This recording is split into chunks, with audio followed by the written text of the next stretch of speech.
Good morning, friends. Thank you for tuning into the Good Morning Show. This is Candy Bryan. This is your place of faith in the morning, and we are going to have an amazing discussion with my guest here.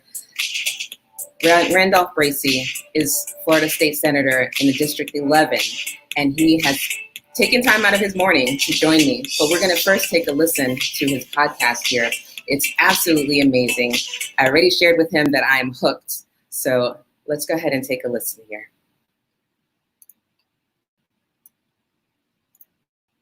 After the brutal bombing of NAACP pioneer Harry T. Moore on Christmas Day 1951 in Memphis, Florida, the national attention sparked the black movement in the 50s and 60s. But in regards to lynching, Florida has had the most lynchings of any state per capita in the country. As I researched lynchings through the South, and in particular Florida, there seemed to be one common thread. There were blacks who had substantial wealth for that time period. They owned a considerable amount of land, and the whites through terrorism sought to take their land. Listen to this account of a massacre that happened 100 years ago in the city of Ocoee, a place where I currently live. The Ku Klux Klan the day before had warned the black folks in Orange County, don't y'all think about going to vote now. Not nary one of you will vote, you hear? Don't stir up no trouble now, they'd say. But there were meetings going on in our neighborhoods quietly and fervently after prayer meetings and Sunday services where people were getting registered to vote. However, as I remember it on election day, just about any black person that went to vote that day was turned away. But Ocoee resident Moses Norman, whose nickname was Mose, decided to seek the counsel of Judge John Chaney. Mose Norman owned a lot of land, and people in our community listened to him. He and Julius Perry, who was known as July, were the main ones registering folk at church. He was operating independently as a go-between amongst the black workers and the white business folks in the area. Judge Chaney at the time was running the state senate. He convinced Mose and July to register all of us black folks and vote. Judge Chaney promised if he was elected, he would make things better for us. So when election day came, Chaney told Mose to collect all the names of the black folks who weren't allowed to vote, and all the names of the white poll workers who didn't let them vote. Chaney said, if you survive, a lawsuit could be filed if they violated anyone's voting right. With this plan in mind, Mose returned to the polls in Ocoee, insisting on being able to vote. Those white folks were so mad that Mose had the nerve to tell them he and his people had the right to vote. They mumbled and they grumbled. The Ku Klux Klan started rallying with their white sheep and sent out threats to us in the black community. Soon after, they got their guns and came charging through our neighborhood saying, these niggers need to be taught a lesson.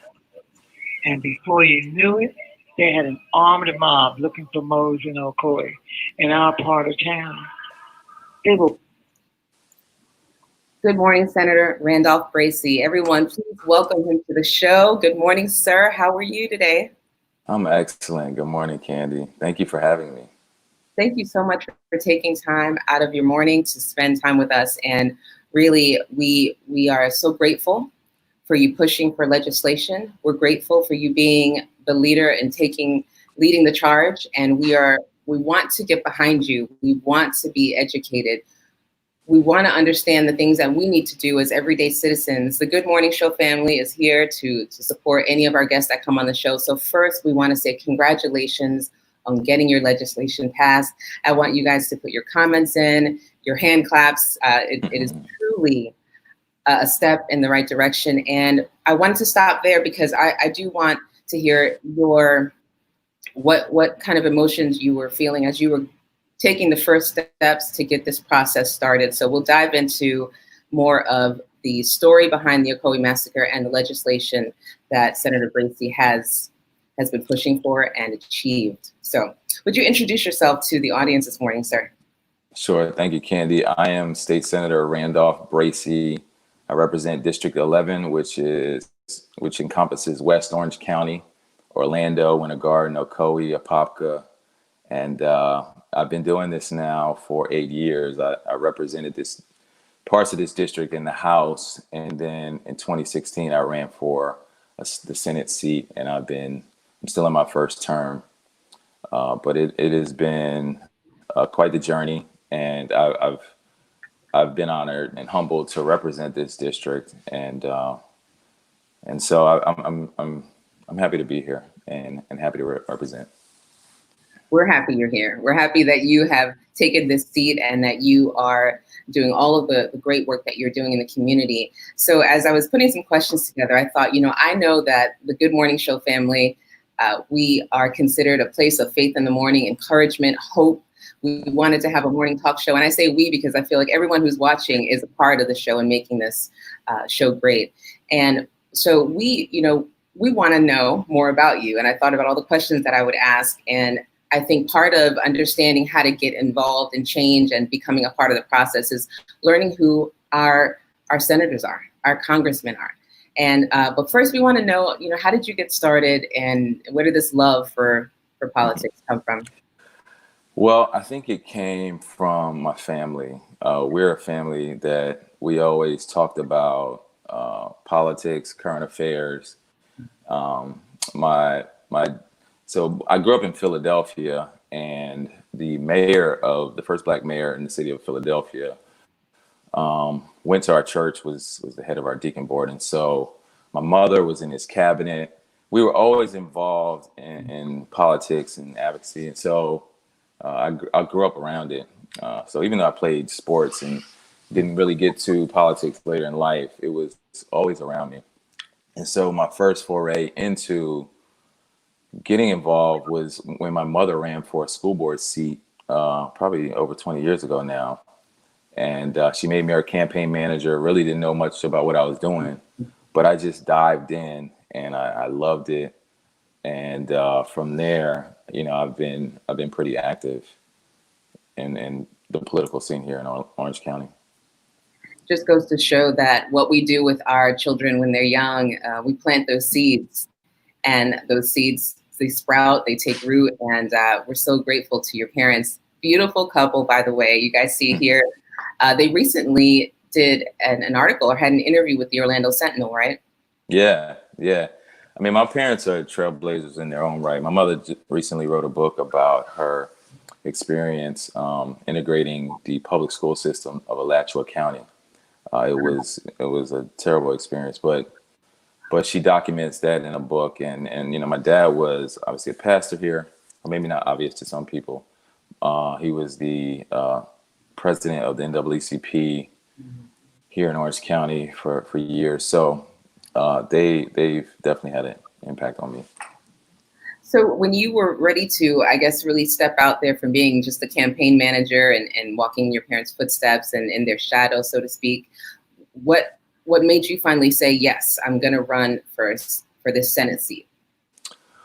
Well, I was at the time an administrator at a school, and I had a unique job in that I had to go in the community and find jobs for some of the students. It was a charter school, so it had a different model, but working with the business community and working with, my local community and bringing jobs into that community, I really felt a sense of purpose, and so many people were not pulling on me. Not only the students, but then parents came to me, and so I felt as if um, I had this experience in working in government and politics, well, politics more so.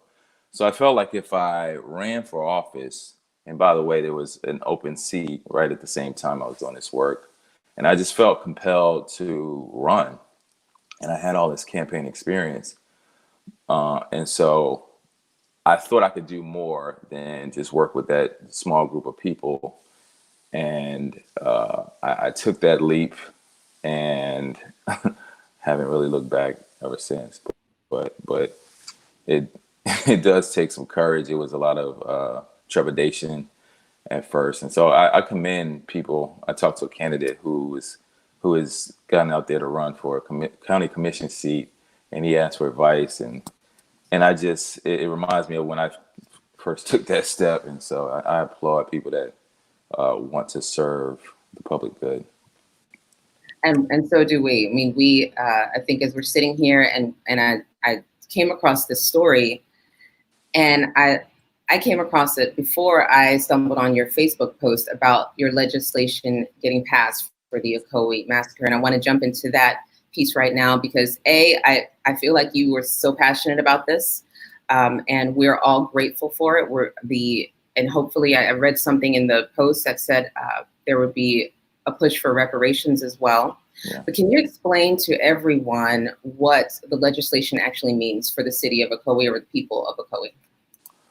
Well, I think it means something for the people of this state and really this country. I think it's setting a precedent to deal with racial violence of our past. And so it's going to be taught in schools statewide. They're going to be naming opportunities. So we're going to actually memorialize what happened 100 years ago. The state Secretary of State is directed to look for parks and other state facilities to name after victims of the massacre and Orange County Public Schools.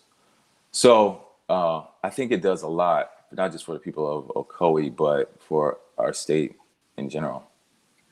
What do you think what was the most, as you were digging in, did you already know about the story before you actually were fighting for legislation? Was this something that you had already learned about, or was this? Yeah, I moved to Ocoee, 2014, and I learned about it just by living here and talking to people, but it was kind of like a unkept secret, underground secret or whatever. And so the more I learned about it, the more the story fascinated me. You had a black man who had considerable wealth 100 years ago, and he was a community organizer, and with the threat of death and just terror, he took it upon himself to organize regardless of those threats. And his story just, I think, needed to be told. As I read it, of course, my eyes are filled with tears as I think about, July Perry is the person seen here, and he was a leader in the community, and I think they all knew the risk they were taking every time they walked up to go get registered to vote. And I don't know, we can't really wrap our minds around that today in our generation. Yeah, I mean, so many people take voting for granted. But when you're talking about actually, you could lose your life and your family's lives are in danger if you go to vote, and yet you still take that risk and you organize. I just think it speaks to them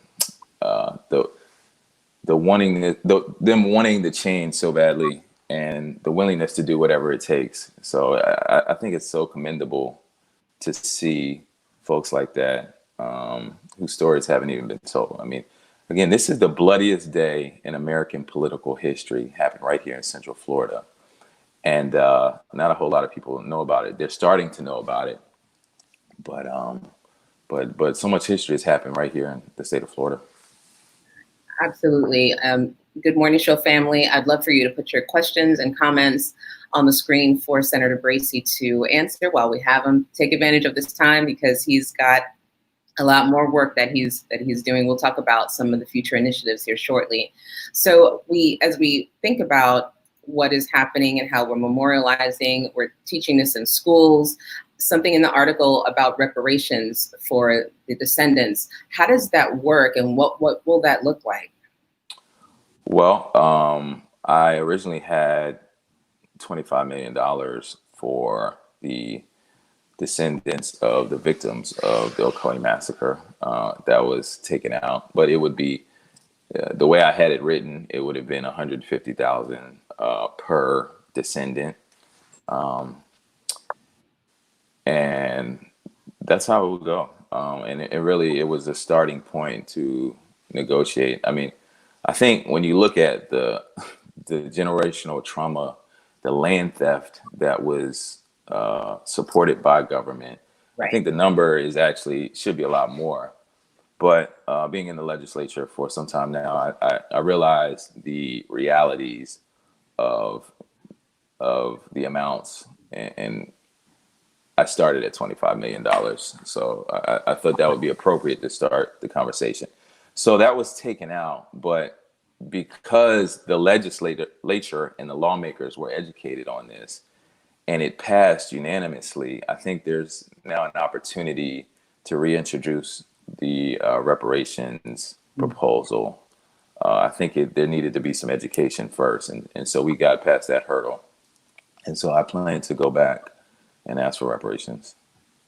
I see that we have some teachers here and some members of the Good Morning Show family are on. Good morning to you all. Thank you all for tuning in. My guest today is Senator Randolph Bracy, and we're so grateful for his time. Denise says, I would love the curriculum for this history to teach in high school. So she's a high school teacher and she works with special needs students. Good morning, Denise. Thank you for your comment. Senator Bracy, did you come up against a lot of pushback when you were trying to get your legislation in front of people, get it passed? What does that process look like? Well, I started early. I engaged the Senate president who sets the agenda for the Senate. And I talked to him on numerous occasions during the summer about this story. And it's funny, we just had a conversation this past weekend, and I just told him, thank you for moving this bill. And he said he remembered when I called him where he was, and he immediately looked up the story on his phone. And once we started to engage about the story, and I said, it's the 100th anniversary, I think it would be appropriate to address this.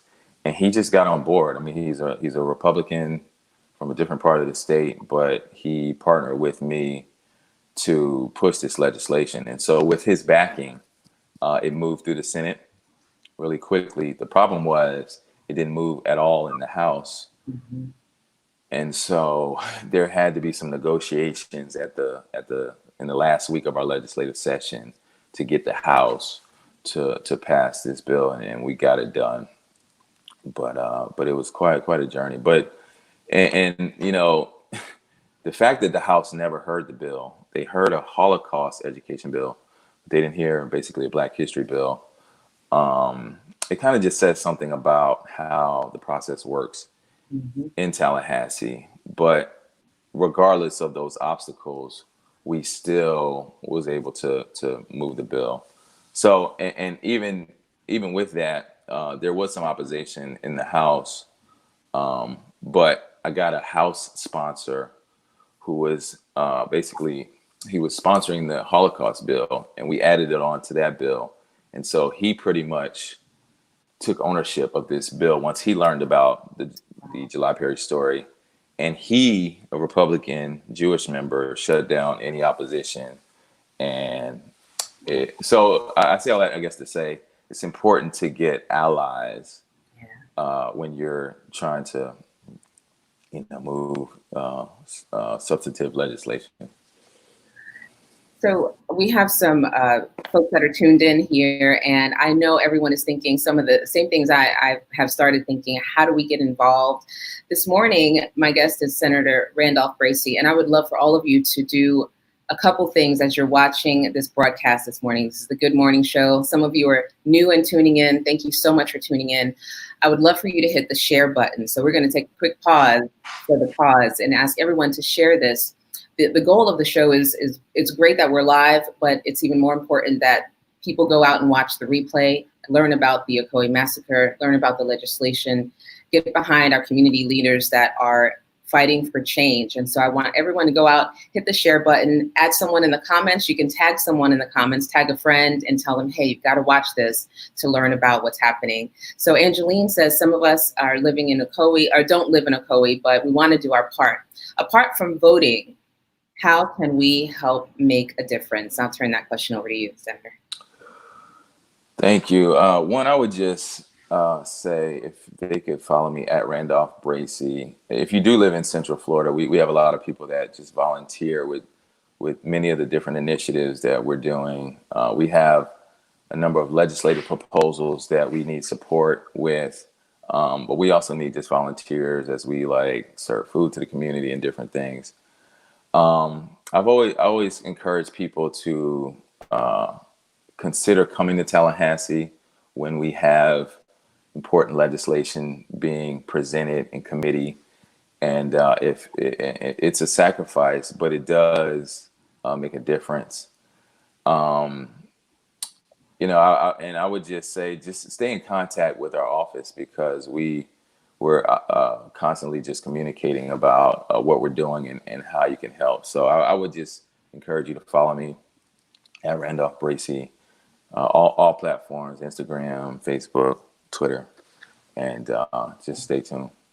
Senator, what feedback did you get from the descendants? And have you been talking to, are there a lot of descendants? Are they still local?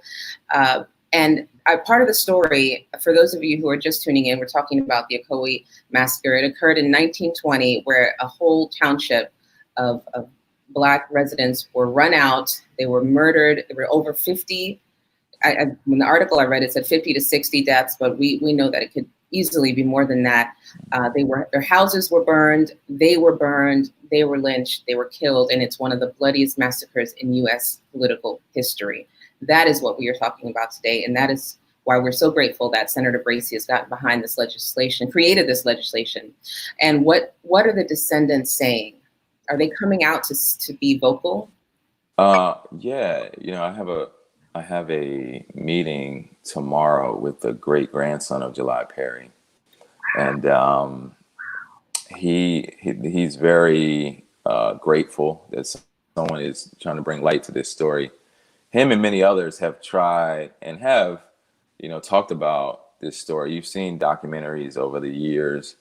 Some haven't gotten that much traction, and some have. But I've just tried to do my part to bring light to this story too. And so he sent a very nice message when the bill passed, just thanking me for my efforts, and so I look forward to meeting him. He has a sister also, and there was a lady that stood with me. She was the great niece of July Perry. Her great grandfather was his brother, and she told me the story of the Perrys coming to Florida from South Carolina. She gave me a lot of history. So a lot of descendants have reached out to me during this process to just tell me more about the family history, and also they just appreciate someone carrying the flag on this issue. We absolutely are grateful for this, and this is going to forever change our state. I feel like it's legislation for Ocoee and hopefully reparations for the descendants, but it has shifted all of us to read the story and to know that we have a senator that's gotten behind this to just honor the legacy. But what we're uncovering, we want to uncover it so it doesn't happen again. And so how have you been processing all of the events that are happening every day that now we see because people have video cameras on their phones, and now we see all the things that have been taking place for years. How have you been processing all of the incidences, the George Floyds and all of these? Well, it's George Floyd. The video is just so tough to watch. I still haven't watched the whole thing. But I think it's obviously spurred people to action. What I've tried to do is I've tried to galvanize that energy toward some legislation that will actually make some change. And that's why I talked to you briefly before the show about an initiative that I'm taking across the state where we're going to register people to vote. I want to galvanize that energy to making change, because even though I do my part to try to push legislation, the truth of the matter is there still is not enough of people like me and people that believe in what I believe to actually, put forth like criminal justice reform, substantive criminal justice reform. So we've got to vote and we've got to get the right people in office. And so that's how I've tried to use what has happened toward seeing the change I and what I believe many others would like to see, the change we'd like to see. And so I have absolutely learned that you are a voice for a generation. You are a voice for change, and I'm now addicted to your podcast. Thank you for not only fighting in your Senate seat with your position, but you've taken it a step further to produce this amazing podcast. Part of what you all were watching as I shared the Facebook screen was a piece about the Ocoee Massacre that Senator Tracy has as a part of his podcast. The podcast is called The Culture. I would love for you guys to go follow it. So tell us a little bit about this. You were talking about reform, and of course, I'm binge watching your podcast now, Senator Tracy.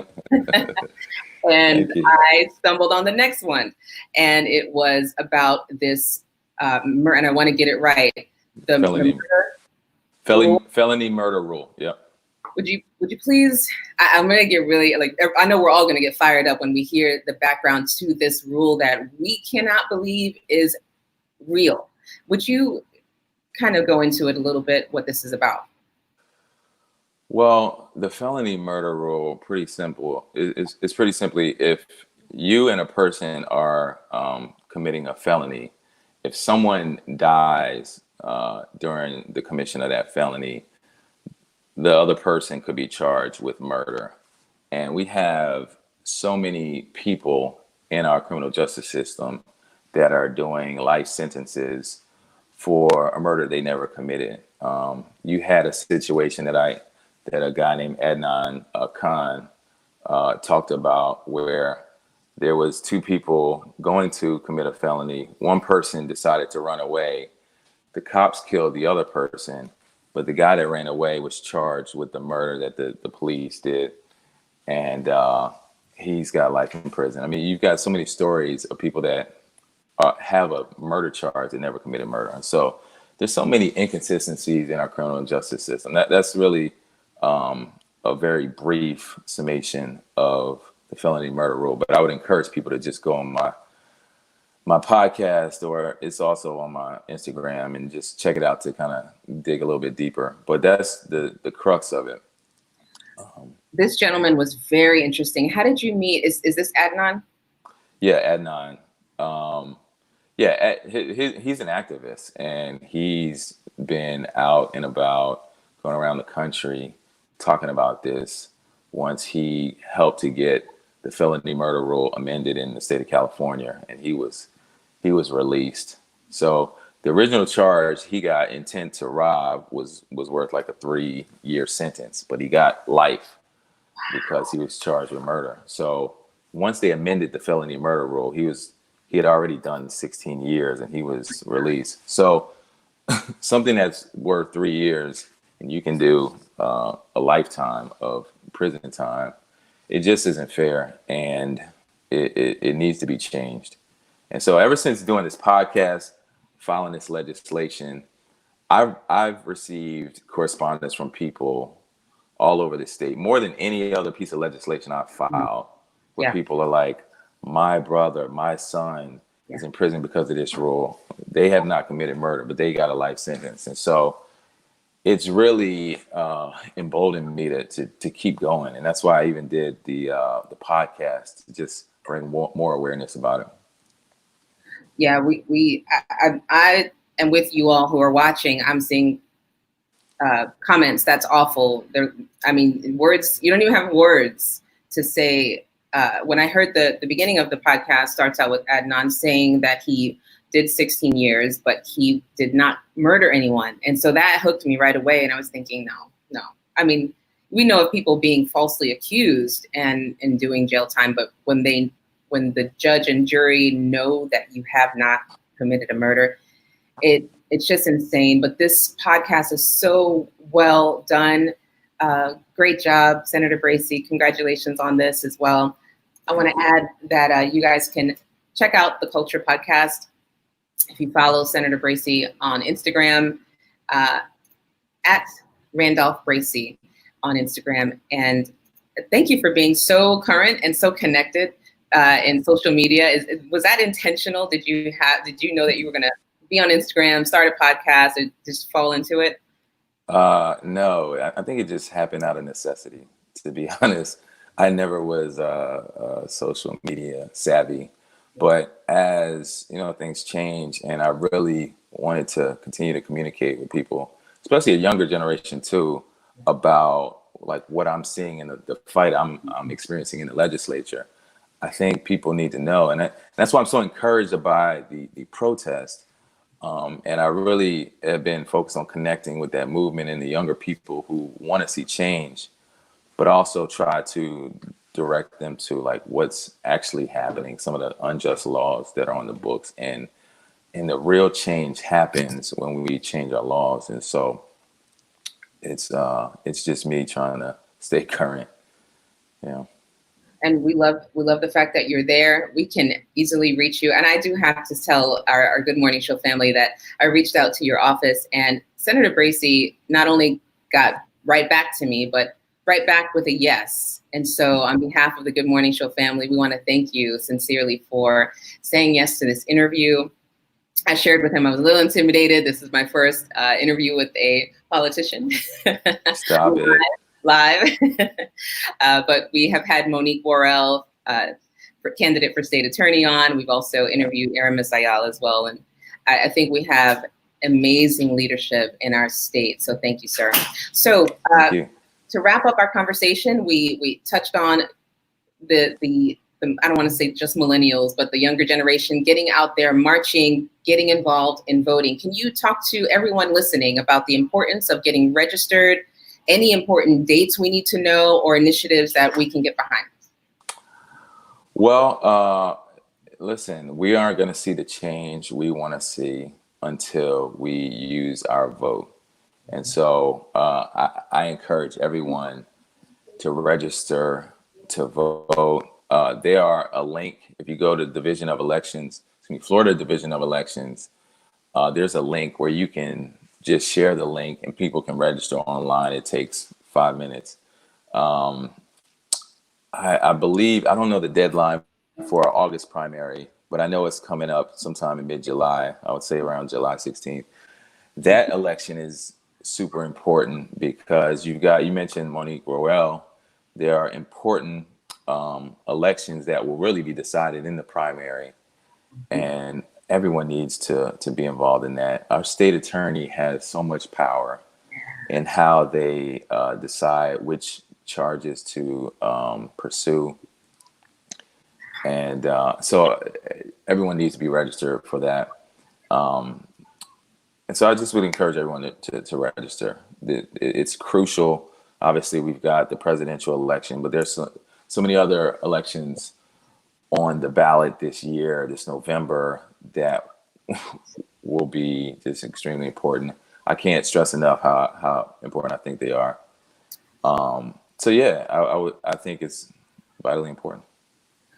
Absolutely. I have a few graphics here that I'm going to put up. Senator Bracy, Thank you for being my guest today on the Good Morning Show. This has been truly an not only educational experience, but this is really shifting our mindset about what knowledge we need to go get, how we can take that knowledge and make it be actionable get behind our leadership in our state and in our country, like you, sir. So again, our hats off to you, our prayers for you to continue this fight and not get exhausted and not give up, because I'm sure that the fight gets tough sometimes.